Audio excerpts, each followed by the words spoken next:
All right, now this is one of the more legitimate outfits I've seen at the convention. What can you tell me about it? Well, I started about a month ago. My friend invited me to the convention for his pinball booth, and he thought it'd be cool to have Spider-Man with the Spider-Man pinball machine. So I started putting it together about a month ago, and it took about 3 weeks of work total.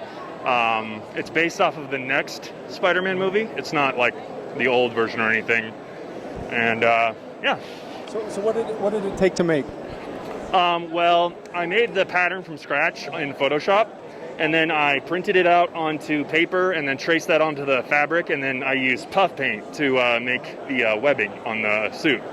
And then I sculpted a face shell, and I made these lenses magnetic so that they come up. Oops. So you even made those too? Yep. So I made these so that they would come off and on and then snap back into place. And the visibility is pretty good? Yeah, it's good. I only see shapes really, but you know, that's enough. The sacrifices we make.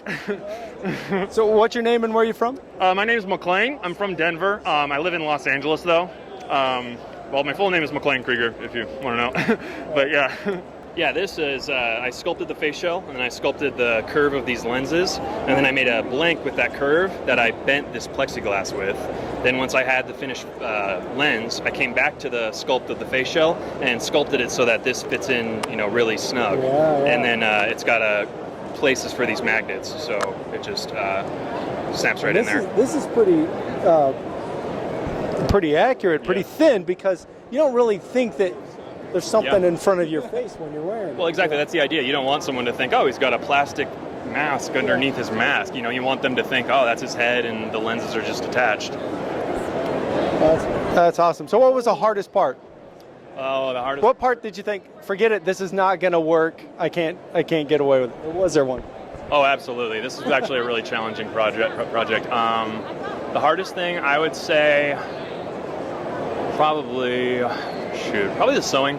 The sewing was the most difficult, because the thing is, I based this off of the next movie pattern, so it's a crazy pattern. It's like not a normal pattern for like a standard spandex bodysuit at all, so I had to kind of go from scratch making it. So that was probably one of the hardest parts, where I was just like, this is so hard, I don't know if this is even going to work. Once I make this suit pattern, it's just going to look totally weird and it's not going to work, but then I put on the test suit and it was fine. So, well, it looks great. Thanks. So what do you do for a living? I do this kind of stuff. I live out in Hollywood, and I'm trying to, you know, kind of break into doing that stuff professionally. So, yeah. Good. Thanks. Thanks for your time. Thanks. All right, awesome. Nice to meet you. Cool. Well, and then. Thanks for coming. Yeah, of course.